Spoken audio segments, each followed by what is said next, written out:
ಆತ್ಮೀಯ ಸರ್ವೋತ್ತಮ ಬಾಂಧವರಿಗೂ ನಮಸ್ಕಾರ. ನಾನು ನಿಮ್ ಜಗದೀಶ್. ಇವತ್ತಿನ ವಿಷಯಗಳನ್ನು ತಮಗೆ ಪರಿಚಯ ಮಾಡೋಣ ಅಂದ್ಬಿಟ್ಟು ನಾನು ಬಂದಿದ್ದೀನಿ. ಬಂಧುಗಳೇ, ತಮಗೆ ಪರಿಚಯ ಮಾಡ್ಕೊಡ್ತೀನಿ. ದಯಮಾಡಿ ನೋಡಿ, ಲೈಕ್ ಮಾಡಿ. ಮೇಲಧಿಕಾರಿಗಳು ಟಾರ್ಗೆಟ್ ಕೊಟ್ಬಿಡ್ತಾರೆ, ನೀವು ಯಾಕೆ ಇಷ್ಟು ಇಷ್ಟು ಇಷ್ಟು ಅಂತ. ಅವರು ದಾಖಲೆ ಕೊಡ್ಬೇಕಷ್ಟೇ, ಯಾಕೆಂದ್ರೆ ಅವ್ರು ಬೇರೆ ಕೇಳ್ತಾ ಇರ್ತಾರೆ ಅವರು. ಹಾಗಾಗಿ ನಾವು ಎನ್ಯುಮರೇಷನ್ ಫಾರ್ಮ್ ಕೊಟ್ಟಿಲ್ಲ. ಈಗ ಹಳ್ಳಿಲಾದ್ರೆ 90% ಸಿಗುತ್ತೆ. ಸಿಟಿಲಿ ಬಹುತೇಕರಿಗೆ ಮನೆ ಶಿಫ್ಟ್ ಮಾಡ್ತಾ ಇರ್ತಾರೆ, ಬೇರೆ ಬಾಡಿಗೆ ಮನೆಯಲ್ಲಿ ಇರೋರು ಬೇರೆ ಕಡೆ ಹೋಗಿರ್ತಾರೆ, ಸಿಗಲ್ಲ, ಬಹುತೇಕರು ಸಿಗಲ್ಲ.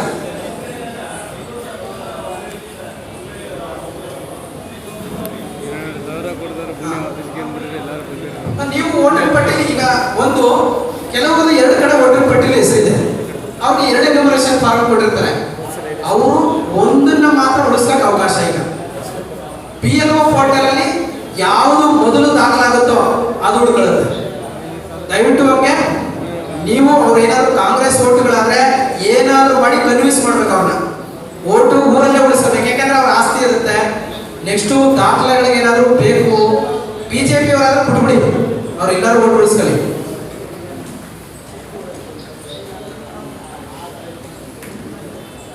ಅದೇ ಒಂದ್ಸರಿ ದಾಖಲೆ ಆದ್ಮೇಲೆ ಮತ್ತೆ ಯಾವುದೇ ಕಾರಣಕ್ಕೂ ತಗೊಳ್ಳಲ್ಲ, ಒಂದೇ ಉಳ್ಕೊಳ್ಳೋಕೆ ಸಾಧ್ಯ. ಈಗ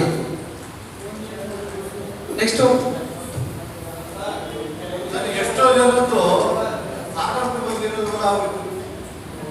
ಪ್ರಿಂಟ್ ಆಗಿಲ್ಲ ಸರ್, ಇನ್ನೂ ಪ್ರಿಂಟ್ ಆಗಿಲ್ಲ, ಬರುತ್ತೆ.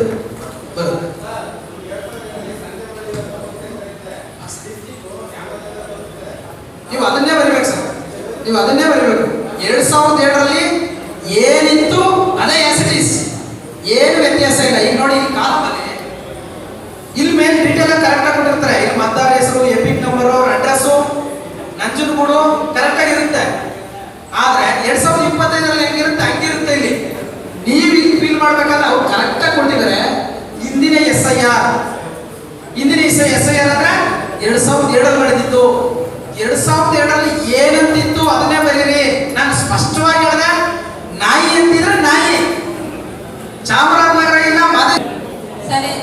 ಇವಾಗ ಮತದಾನ ಪಟ್ಟಿ 2002ರಲ್ಲಿ ಮತದಾನ ಪಟ್ಟಿಲಿ ಹೆಸರು ಬೇರೆ ಇರುತ್ತೆ ಸರ್. ಇತ್ತೀಚಿನ ದಿನಗಳಲ್ಲಿ ಅವರು ಹೆಸರು ಬದಲಾವಣೆ ಮಾಡ್ಕೊಂಡಿರ್ತಾರೆ. ಆದಂತ ಏನ್ ಮಾಡೋದು ಸರ್? ಏನ್ ಬದಲಾವಣೆ ಮಾಡ್ಕೊಂಡಿರ್ರಿ. ಈಗ ನನ್ನ ಹೆಸರು ಪೃಥ್ವಿರಾಜ್, ನಾನು ಸ್ಪಷ್ಟವಾಗಿ ಹೇಳ್ತಾ ಇದ್ದೀನಿ. 2002ರಲ್ಲಿ ನನ್ನ ಹೆಸರು ನಾಯಿ ಅಂತಿತ್ತು, ನಾನು ನಾಯಿ ಅಂತ ಏನಾದ್ರು ಬದಲಾವಣೆ ಇರಲಿ.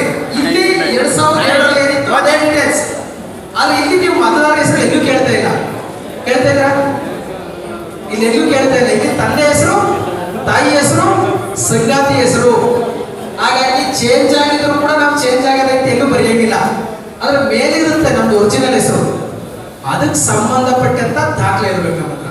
ನಮ್ಮ ಒರಿಜಿನಲ್ ದಾಖಲೆ ಇರುತ್ತಲ್ಲ, ಅದಕ್ಕೆ ಸಂಬಂಧಪಟ್ಟಂತ ದಾಖಲೆ. ಸರ್, ಈಗ ನಮ್ಮ ಬೂತಲ್ಲಿ ಮನೆ ಮಾರಿ ಅವರು ಬೆಂಗಳೂರು ಶಿಫ್ಟ್ ಆಗಿದ್ದಾರೆ. ಈಗ ಆ ಮನೆ ಮಾಲೀಕರು ಈಗ ಅಲ್ಲಿ ಬಂದಿದ್ದಾರೆ, ತಗೊಂಡಿದ್ದಾರೆ. ಈಗ ಅವರು ನಾವು ಫೋನ್ ಮುಖಾಂತರ ಕಾಂಟ್ಯಾಕ್ಟ್ ಮಾಡಿದ್ದಕ್ಕೆ ಅವ್ರು ಏನಂದ್ರು ಅಂದ್ರೆ, ನನ್ನ ವೋಟಿಂಗ್ ಇಲ್ಲೇ ಇರಲಿ, ನಾನು ಇಲ್ಲೇ ಬಂದು ವೋಟ್ ಮಾಡ್ತೀನಿ ಅಂತ ಹೇಳ್ತಿದ್ದಾರೆ. ಹೆಂಗೆ ಸರ್ ಅದು ಆಗತ್ತಾ? ಈಗ ನಮ್ಮ ಬೂತಲ್ಲಿ ಏನಾಗಿದೆ ಅಂದ್ರೆ ಸಮಸ್ಯೆ, ಒಬ್ಬರು ಮನೆ 2002ರಲ್ಲಿ ಮನೆ ಮಾಡಿ ವಾಸ ಆಗಿದ್ದೀವಿ. ಈಗ ಮನೆ ಮಾರಿ ಅವರು ಬೆಂಗಳೂರು ಶಿಫ್ಟ್ ಆಗಿದ್ದಾರೆ. ಅವ್ರಿಗೆ ನಾವು ಫೋನ್ ಮುಖಾಂತರ ಮಾತಾಡಿದೀವಿ ಸರ್. ಅವರು ಏನಂತ ಇದ್ದಾರೆ, ನನ್ನ ವೋಟಿಂಗ್ ಇಲ್ಲೇ ಇರಲಿ, ನಾವು ಬಂದು ಫಾರ್ಮ್ ಫಿಲ್ ಅಪ್ ಮಾಡ್ತೀನಿ ಅಂತ ಹೇಳ್ತಾ ಇದ್ದಾರೆ. ಈಗ ಅಲ್ಲಿ ಆ ಮನೆಗೆ ಶಿಫ್ಟ್ ಆಗಿದ್ದಾರಲ್ಲ, ಅವರು ಇಲ್ಲೇ ವೋಟ್ ಮಾಡ್ತೀನಿ ಅಂತ ಬಂದಿದೆ ಸರ್. ಫಾರ್ಮ್ ಬಂದಿದೆ ಅಂದ್ರೆ ನೀವು ಮನೆ ಇಲ್ಲ, ನಾನು ಬೀದಿ ವಾಸ ಮಾಡ್ತೀನಿ, ನನ್ನ ಇಷ್ಟ. ಆಮೇಲೆ ಆ ವೋಟ್ ಅಲ್ಲೇ ಇರ್ತದೆ. ಎಲ್ಲಿ ಎನ್ಯುಮರೇಷನ್ ಫಾರ್ಮ್ ಕೊಟ್ಟ ಮೇಲೆ ನೀವು ಫಿಲ್ ಮಾಡಿ ಕೊಡ್ಬೋದು. ನೀವು ಮನೆ ಇರಲಿ ಇಲ್ಲದೆ ಹೋಗಲಿ ಏನು ತಲೆ ಕೆಡಿಸ್ಕೊಳ್ಳಲ್ಲ. ನಾವು ಮನೆ ಓಟ್ ಹಾಕಲ್ಲ, ನಾವು ಓಟ್ ಹಾಕಿದಾಗ ದುಬೈನವ್ರೆ, ಅವ್ರು ಇಲ್ಲಿ ವೋಟರ್ ಪಟ್ಟಿಯಲ್ಲಿ ಹೆಸರಿದ್ದಾರೆ, ಅವರು ಬಂದು ಫಾರ್ಮ್ ಫಿಲ್ ಮಾಡ್ಬೋದು. ಅದು ಆನ್ಲೈನ್ ಮಾಡ್ಬೋದು. ಏನಾರ ಸರ್ವೆ ಬಂದಾಗ ಇಲ್ಲಿ ವಾಸ ಏನೂ ಇಲ್ಲ ಸರ್. ಇಲ್ಲ, ನನ್ನ ಅನಾಥ ಸರ್, ನನ್ನ ಹತ್ರ ಮನೆ ಇಲ್ಲ. ಮನೆ ಕೊಡ್ಬೇಕಾಗಿರೋರು ಯಾರು? ಸರ್ಕಾರದವರು. ನಾನು ವೋಟರ್ ಅಷ್ಟೇ. ನನ್ನ ವೋಟರ್ ಫಾರ್ಮ್ ಇದೆಯಾ, ಫಾರ್ಮ್ ಫಿಲ್ ಮಾಡಿಕೊಂಡ್ರೆ ಮುಗಿತು ಸರ್. ಯಾವ ಸರ್ವೆನೂ ಬರಲ್ಲ ಇರಬೇಕು ಸರ್. 2002ರಲ್ಲಿ ಹೋಗಿದ್ರೆ ನಾವು ಮತದಾನ ಅಲ್ಲಿ ಬರೀತೀವಿ, ಇಲ್ಲ ಅಂದ್ರೆ ತಂದೆ ಕೊಡಿ ಸರ್.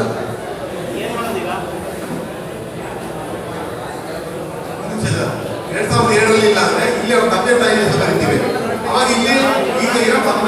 ಬೇಕಾಗಿಲ್ವಾ? ಈಗ ಮತ್ತೆ ಮಾಡಿ ಆ ಪ್ರಶ್ನೆಗಳನ್ನ ಹೇಳ್ತಾ ಇದ್ರೆ ಉತ್ತರ ಕೊಡ್ತಿದ್ದಾರೆ. ನೀವು ಅಲ್ಲಲ್ಲೇ ಮಾತಾಡಿದ್ರೆ ಮಾಹಿತಿ ಅರ್ಥ ಗಂಟೆ ಮುಗಿತದೆ. ಸೊ ತಾಳ್ಮೆಗೆ ಆ ಪ್ರಶ್ನೆಗಳಿಗೆ ಕೆಲಸ ಮಾಡ್ತಾರೆ. ಸರ್, ಈಗ ನನ್ನ ಪ್ರಶ್ನೆ ಅಂದ್ರೆ ನೇಮ್ ಇದೆ. ಇಲ್ಲಿ ನಮ್ಮ ತಾಯಿ ಇರೋದಿಲ್ಲ, ತಾಯಿ ಹೆಸರು ಹಾಕ್ತದ. ಡೇಟ್ ಅಂತ ಬರೋದು ಅಷ್ಟೇ, ನಿಮ್ಮ ತಾಯಿ ಹೆಸರು ಒಂದೇ ಅಲ್ಲ ಸರ್. ಸಣ್ಣ ಸೂಕ್ಷ್ಮ ಪಾಯಿಂಟ್ ಟ್ರೀಟ್ ಮಾಡಕ್ಕೆ ದಾಖಲೆ ನಿಮ್ದು ಈಗ ನಿಮ್ಮ ದಾಖಲೆ ಈಗ ನಿಮ್ಮ SSLC ಓದಿದ್ರಿ, ನಿಮ್ಮ SSLC